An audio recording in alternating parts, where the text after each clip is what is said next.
Hello friends, आज हम physics का क्लास 11th का चैप्टर नंबर 2 का हम आज एग्ज़ाम्पल 2.2 सॉल्व करके देखेंगे कि वो एग्ज़ाम्पल 2.2 में एक्चुअली है क्या। तो क्वेश्चन इस तरीके का है, obtain equation of motion for constant acceleration using method of calculus. हमें कैलकुलस मेथड से कांस्टेंट एक्सेलरेशन की 3 वैल्यू फाइंड करनी है। इक्वेशन ऑफ मोशन, हमें एक्सेलरेशन के टोटल 3 वैल्यू होते हैं, हमें वो फाइंड करना है। तो चलिए स्टार्ट करते हैं।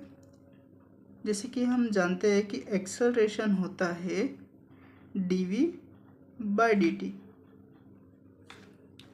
तो सबसे पहले हम ये जो dt है इसको हम a की तरफ पुश कर देंगे, जिसके कारण वो a dt हो जाएगा और ये dv रहेगा।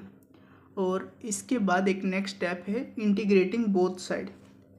तो बोथ साइड को जब हम इंटीग्रेट करेंगे तो हमारा कुछ इस टाइप का इक्वेशन हो जाएगा, dv integrate equals to adt integrate. अब जैसे कि यहाँ पे देखिए ये v के साथ इंटीग्रेशन कर रहा है, तो इसका हम लिमिट डाल देंगे v और v0, ओके। और यहाँ पे टाइम के साथ है तो t और ये 0, ओके। तो अब हम यहाँ आएंगे। अब हम ये जानते हैं कि जो a की वैल्यू जो होती है वो कांस्टेंट होती है, ठीक है। तो a को हम बाहर निकाल लेंगे, जिससे हमारा इंटीग्रेशन की वैल्यू ऐसी बन जाएगी, a कॉमन निकल जाएगा, ये dt और यहाँ पे टाइम और ये 0। इसके बाद हम इसका इक्वेशन डाल देंगे, जैसे कि यहाँ हमने ये देखा था a इक्वल्स टू dv/dt। उस हिसाब से हम इसे सेट कर देंगे, जो हो जाएगा अपना v equals to u plus at, okay. Mainly हम यहाँ पे अभी u नहीं लिखेंगे क्योंकि ये फाइनल रिजल्ट है। तो इसके लिए अभी हम यहाँ लिखेंगे v minus v0 equals to at, because हम यहाँ पे लिमिट्स में भी हम v0 इस्तेमाल किए थे, ना कि u। इसके लिए हम अभी ये लिखेंगे। तो इसके बाद ये नेक्स्ट हो जाएगा, इसको हम रीअरेंज कर देंगे, तो v equals to v0 plus at, okay. तो ये अपना आ जाएगा फर्स्ट इक्वेशन, जो अपना इक्वेशन तैयार हो गया फर्स्ट, ओके। तो अब ये तो हमारा फर्स्ट इक्वेशन तैयार हो गया। अब हम दूसरे इक्वेशन के तरफ जाएंगे। तो दूसरे इक्वेशन की तरफ जाने से पहले कि हम ये जानते हैं, ये वेलोसिटी के टाइम पर वेलोसिटी के बेसिस पर हमने एक्सेलरेशन निकाला, और एक होता है डिस्टेंस के और डिस्प्लेसमेंट के बेसिस पर। तो चलिए अब उसकी बेसिस पर भी निकाल लेते हैं।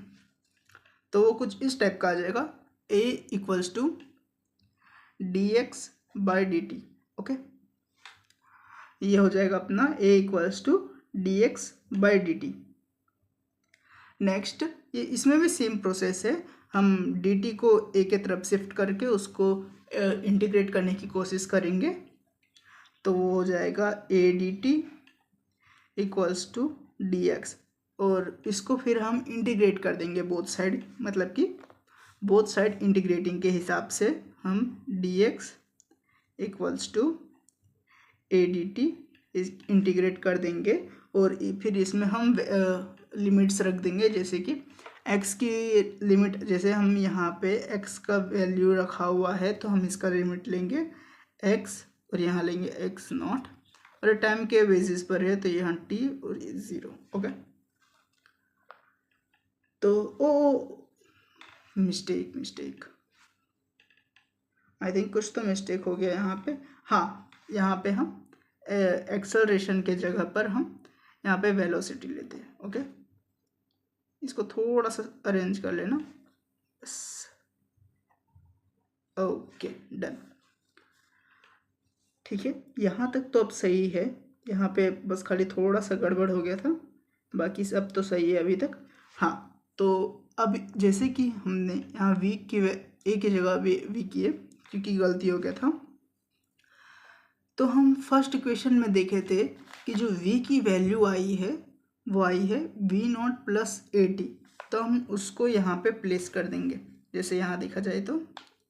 वैसे ये जो है ये वैल्यू अब नहीं आएगी क्योंकि कांस्टेंट हो जाएगी, तो ये कुछ इस टाइप का हो जाएगा, V D T equals to integrating v की वैल्यू हम इसे पुट कर देंगे क्योंकि यहाँ पे v की वैल्यू यहाँ पे फर्स्ट इक्वेशन में आ चुका है।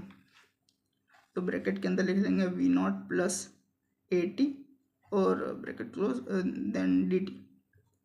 ओके, तो फिर अब हम यहाँ ये देख लेंगे कि ये जो dx है, dx यहाँ पे ये जो ये वैल्यू है इसको हम जैसे यहाँ लिमिट्स लगाए तो x माइनस एक्स नॉट ले लेंगे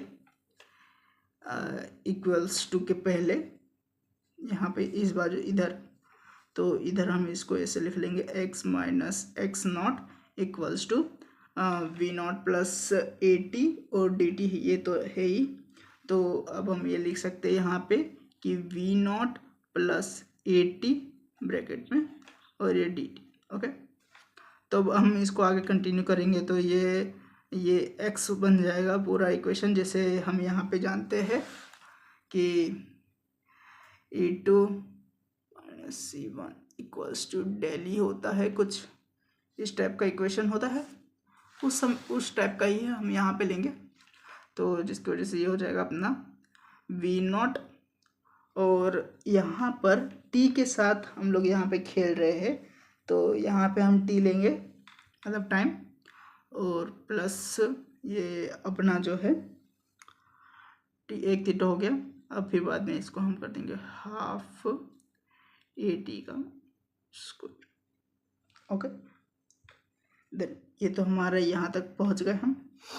अब यहाँ पे देखिए इसके बाद एक स्टेप या फिर कुछ और हो सकता है, मुझे तो ऐसा लग रहा है कि ये अब एक इक्वेशन बन गया, अपना था ना v equals to U plus half U T plus half A T square, उस टाइप का एक इक्वेशन बन गया। ओके, तो इसको अब हम कुछ इस टाइप का भी लिख सकते हैं,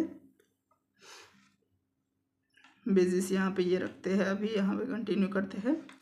तो अब हम इसे ऐसा कर देंगे, इस तरीके से कर सकते हैं, x equals to X naught plus V naught T plus half A T square.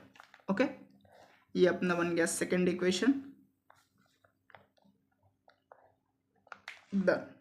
अब हम थर्ड इक्वेशन की तरफ जाएंगे, ये देख सकते हैं आप, ये अपना सेकेंड इक्वेशन तैयार हो चुका है। अब हम जैसे थर्ड इक्वेशन की तरफ जाएंगे तो अब हम ये दोनों को कंबाइन कर देंगे। तो अब हम यहाँ लिखेंगे a equals to D we by D t, जो d we by D T है वो अपना होता है d we by d x के बराबर, और इसको मल्टीप्लाई कर देंगे हम d x by D t से। ठीक है, अब यहाँ पे देखो ये जो d x by D t जो है ये अपना कुछ वेलोसिटी वाला इक्वेशन जैसा नहीं लग रहा है। यहाँ पे ये देख लो v equals to D x by D T. तो अब हम ये कर सकते हैं कि ये जो d x by D T है इसको हम v मान लेते हैं। क्या मान लेंगे? इसको हम v मान लेंगे। ओके, तो यह कुछ अपना इस टाइप का इक्वेशन बन जाएगा v, और ये अपना हो जाएगा D we by D T I means D X. Okay, तो ये अपना यहाँ तक इक्वेशन यहाँ तक तैयार हो चुका है, और ये फिर से एक नया पड़ाव आ गया। अब हम इसमें सेम प्रोसेस करेंगे, इसको इस तरफ ले जा करके इंटीग्रेटिंग करने की कोशिश करेंगे। तो ये हो जाएगा अपना V D X equals to ओ हाँ, अरे ये अपना ए कहाँ गया? ए तो यही रह गया था ना, मैं भी कहाँ भूल गया हूँ। तो ये हो जाएगा अपना A D X equals to V D V. Okay, done. तो ये अपना हो जाएगा A D X equals to V D V. तो अब हम इसको यहाँ ले आएंगे, मतलब कि यहाँ अब लिखना चालू करेंगे।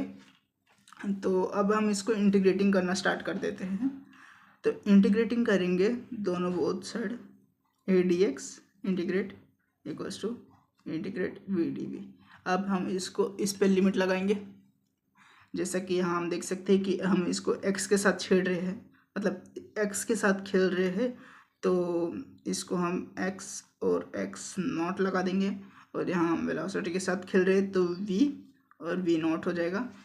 ओके, तो अब हम इसको यहाँ ये लिमिट्स के वैल्यू को हम कुछ इस तरीके से लगा देंगे, क्योंकि यहाँ डबल v है, तो मतलब कि लिमिट्स की वैल्यू को हम कुछ इस टाइप से अरेंज कर देंगे, v माइनस वी नॉट। अब यहाँ पे हम इसको स्क्वायर कर देंगे इसके चलते, और ये 2 क्योंकि डबल v है इक्वल्स टू अपना ये एक्सेलरेशन, ये वाले इक्वेशन का, आई मीन्स ये इक्वेशन इधर आया, ये इक्वेशन इधर जाएगा a। और यहाँ हमने देखा था कि यहाँ देखो, यहाँ मैं दिखाता हूँ, ये जो अपना dx बाई dt है, ठीक है, अरे आई मीन्स ये dx वाला है, इसको लिमिट लगाए थे x और x नॉट का, तो वहाँ पे भी सेम चीज़ अप्लाई होगा। यहाँ पे जो लिमिट लगाए x और x नॉट का, उसको हम यहाँ पे माइनस में ले लेंगे, तो x minus x naught. Okay, then अब हम इसको अरेंज करने की कोशिश करेंगे। क्या करने की? अरेंज करने की कोशिश करेंगे, जिससे हमें ये कुछ इस टाइप का इक्वेशन मिल जाएगा। वी स्क्वायर ये रहा अपना, और ये हम माइनस जो वी नॉट है, माइनस वी नॉट स्क्वायर, उसको हम इस तरफ ले जाएंगे तो हो जाएगा वी नॉट स्क्वायर, और ये 2 को इधर मल्टीप्लाई में ले जाएंगे तो ये हो जाएगा अपना 2a, और ये x minus x naught. Okay, done. तो ये अपना बन गया थर्ड इक्वेशन। क्या बन गया? Third equation. तो ये रहा अपना ये क्वेश्चन, और एक बार हम फिर से एक बार ऊपर से देख लेते हैं कितने टाइप के हमें इक्वेशन मिले। ये a equals to D we by D T करने के बाद हमें देख सकते हैं कि हम उसको इंटीग्रेटिंग कर देंगे। इंटीग्रेटिंग करने के बाद हम इसको t के वैल्यू में रिप्लेस करके यहाँ पे ये वाला इक्वेशन ला देंगे जो अपना ये पहला इक्वेशन आया। अब फिर हमें v के साथ इसको डिस्प्लेस करके इसका इंटीग्रेटिंग करेंगे। इंटीग्रेटिंग करने के बाद कुछ इस टाइप का वैल्यू आएगा, और फिर ये दूसरा इक्वेशन बनेगा यहाँ पे, और फिर ये दोनों को अरेंज कर देंगे, अपना ये वाला इक्वेशन और ये वाला इक्वेशन, जिसके बाद अपने पास आ जाएगा ये वाला इक्वेशन। कौन सा? ये वाला, आई मीन ये वाला। तो यहाँ देख सकते हैं कि a equals to D we by D T, और इसको मल्टीप्लाई कर देंगे। फिर हम ये देख सकते हैं कि यहाँ पे जो v equals to D x by D T है, उसको हम यहाँ पे v सपोज कर लेंगे।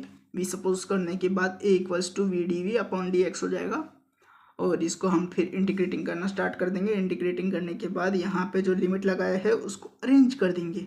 उसको अरेंज करने के बाद हम ये देख सकते हैं कि यहाँ पे वी वी है, तो हम इसको स्क्वायर कर देंगे, स्क्वायर अप्लाई कर देंगे ना, अपॉन में भी यहाँ 2 प्लेस कर देंगे। और ये इस बार जो एक्सेलरेशन का ये a तो कांस्टेंट रहता है, हम ये जानते हैं, पहले मैंने बताया था। और ये जो लिमिट्स है इसको हम यहाँ प्लेस कर देंगे, और इसके बाद हमारी ये वाली इक्वेशन आ जाएगी। तो इस हिसाब से ये क्वेश्चन पूरा कंप्लीट होता है, जिसके अंदर हमें एक्सेलरेशन, कांस्टेंट एक्सेलरेशन के टोटल 3 इक्वेशन ऑफ मोशन मिले। एक ये वाला v equals to V naught plus A T, दूसरा इक्वेशन है x equals to X naught plus V naught T plus half A T square. ये अपना हो सकता है equation v equals to U T plus half A T square जैसा कुछ। और ये अपना आ गया v square equals to V not square plus 2a X minus X naught, जो हो जाता है अपना कुछ equation v square minus U square equals to 2as की तरह हो जाता है। तो ये रहा आज का हमारा सेशन। अब मिलते हैं नेक्स्ट सेक्शन में।